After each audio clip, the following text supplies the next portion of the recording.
Welcome to the NewsHour. There are mere hours to go before New Hampshire voters head to the polls tomorrow morning for the presidential primaries. On the Republican side, former President Trump is seeking a sequel to his runaway victory in the Iowa caucuses. And President Biden is the prohibitive frontrunner for the Democratic Party's nomination and is expected to win the most votes in New Hampshire, even though his name isn't on the ballot. That's to adhere to a rule by the Democratic National Committee. Political correspondent Lisa Desjardins is in New Hampshire and joins us now. So, Lisa, this is an unusual New Hampshire primary. The Republican race is already down to 2 candidates, and President Biden's name, as we mentioned, isn't even on the ballot. How are the campaigns seeing it? This is the first primary of the 2024 presidential election, but the Biden and Trump campaigns hope that it will be essentially the end to the real contest, with Chris Christie dropping out over a week ago and with Ron DeSantis over this weekend dropping out, suspending his campaign. For the Trump campaign, they want to make sure that Nikki Haley does not get any momentum. They want that to end here. For Biden, he wants to stop any potential rebellion even before it has formed. He has challenges of his own making, but essentially what's happening here in New Hampshire is the idea that for both parties, any chance to avoid a Trump rematch has to happen here. Thank you so much. She is the last Republican standing against Donald Trump. That's the sound of a two-person race. With Ron DeSantis out, former South Carolina Governor Nikki Haley faces the test she wanted, a showdown in New Hampshire. When you vote on Tuesday, you're going to be making a decision. Do you want more of the same? To growing crowds, Haley pitches Trump as chaotic and herself as constructive about education and the debt, and conservative, including blocking transgender girls from sports. This is her most competitive state, but she stumbled here last month in not naming slavery as the cause of the Civil War. Haley trails Trump and needs voters like Steve Kesslering, a Trump supporter until his 10-year-old daughter Hannah asked to listen to other candidates. They did, again and again, New Hampshire style. The two became campaign trail celebrities. 8 Nikki Haley events, 3 Chris Christie events I've been to, he's been to 4. And Steve became a Haley voter. She talked about how much debt we actually acquired, like the largest debt of any sitting president. And I started thinking about, like, what do I want to leave for my daughter? What do I want to do for, her future? What Hannah wants is not Trump. He's going to call Chris Christie a fat pig. He's going to call Nikki a bird brain. I don't want my president to be like that. But from throngs of Trump voters here, I'll overlook all of that because he loves America and he takes care of Americans. There is unmatched fervor and crowd size, where he taunts Haley. Almost every politician from South Carolina is endorsing me.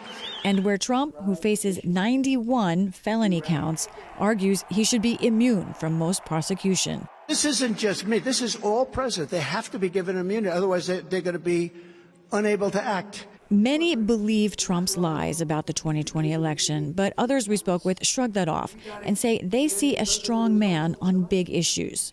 Number one is immigration. I came in this country in the front door, not the back door. I love the fact that he is taking care of our borders, and he's the only one doing it. How do you feel other people look at Trump supporters? That we're fat, that we're delusional, that we're uneducated. Sorry, I've got many degrees, been to 70 countries and speak another language. It is a potent political force against which Haley has some chance. This is the first time I met Joe Biden. Thanks to voters like Thalia Flores. You are a longtime Democrat. I am a lifelong Democrat, and I voted for Joe Biden several times. Her office is a personal museum of primaries past. Bernie came to New Hampshire. Walls of photos of Democrats she met. But she's switching this year to vote for Haley, initially to block Trump. And to be honest with you, that's part of my thought process. Having spent time at all her town halls and events, I grew to admire her. Meantime, she has lost some faith with the Democratic Party, which stripped New Hampshire of its delegates after the state kept its early primary date, despite Biden and the party ordering that it be moved back. To say I'm disappointed is an understatement. I'm not going to vote in it because they're not counting my vote. I'll just head in and pick up the signs. The primary date debacle ended in the Biden campaign deciding to stay off the ballot and out of the state. We need to make sure that we put Joe Biden on the top of the ticket. So now Biden's fate here is partially in the hands of grassroots efforts, one muscular super PAC and a ragtag campaign of volunteers. Super unusual. No one involved has done anything like this before. Colin Van Ostern is a former gubernatorial nominee who helped start the effort, first with 6 people on a Zoom call, and now hundreds of people are organizing at this exact moment all across the state in their own communities, and that's a win on its own. As signs lay out, people must write in Biden's name for him to get their vote. This is where we're at right now, so let's do what we can to get him in office. I'm very worried that he's going to have a less than delightful showing, and I think that the Democratic Party has made it harder for him. Harder for him, but it opens up a small chance, maybe the only chance, for Biden's opponents, like author Marianne Williamson, who's been reaching out to voters here for years. And we're going to do it. But none may benefit more than Minnesota Congressman Dean Phillips, who is a long shot, but yet also perhaps the best shot any Democrat has of derailing Biden. The once unknown lawmaker is drawing more people, including a well past capacity weekend crowd. Are you guys trying to get in, or? After a bumpy start, Phillips, a millionaire businessman, now touts his rejection of PAC money and straddles party lines, stressing prudence and reform, including of housing. I'm going to have the best and brightest Americans, no matter their politics, in the White House. He is blunt about Biden. I mean, I don't know how anybody can look at these numbers and determine that he is anything but weak. It's working with some of the young. I mean, Obama was a long shot at first, too. I think every campaign has to start with every individual voter. And with some like this man who was considering voting for Haley. If the vote was right now, I would vote for Dean Phillips. You don't think that's a wasted vote? I don't, because I personally don't believe in this idea of a wasted vote. I still stick to that, where you should probably end up voting for who you really want to support. All of this is one question in January about November. The two most disliked politicians in America, Trump and Biden. If the U.S. is to veer away from a Trump-Biden rematch, someone else must have a very big night here, like Phillips or Haley. I'm afraid that on Tuesday, if she does not win here, it is all over at this point. One more day that could set the direction for the campaign year.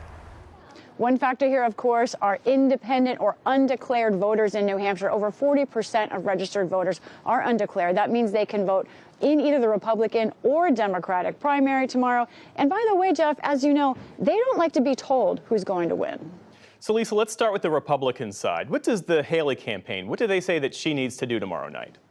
Just a few weeks ago, last year, Nikki Haley and her campaign thought they could even pull out a win here in New Hampshire. This is a very favorable state for her. But now, when I talk to them, they're saying they want to have a strong second place. Essentially, the margin matters a lot. She has to prove that she can somehow gain momentum out of this state, especially and try and build something in her own home state, South Carolina, which is next.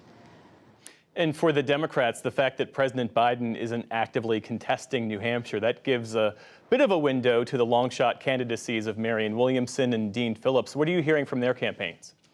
All right, there keep being plot twists to our political times. This is an extraordinary situation where President Biden, as I mentioned, has these challenges of his own making by blocking the New Hampshire primary from going first, coming off the ballot. Now, voters who want to actually vote for him, have to look at this. Let's show you the New Hampshire ballot. There you go. Look at this long list of names of people who have qualified for president on this ballot. At the bottom, voters would have to write in Joe Biden. Now, the Secretary of State here in New Hampshire does have some parameters where it doesn't have to be exactly Joe Biden. It essentially, those reading the ballot have to believe that the voter intended to write Joe Biden, could be President Biden, those kinds of things. But there are also challenges not of President Biden and Democrats making. For example, there was a robocall that NBC News got a hold of today, in which there was the voice of Joe Biden manipulated to try and tell voters that they shouldn't show up at the poll at all. It's very clear that Republicans would love a situation where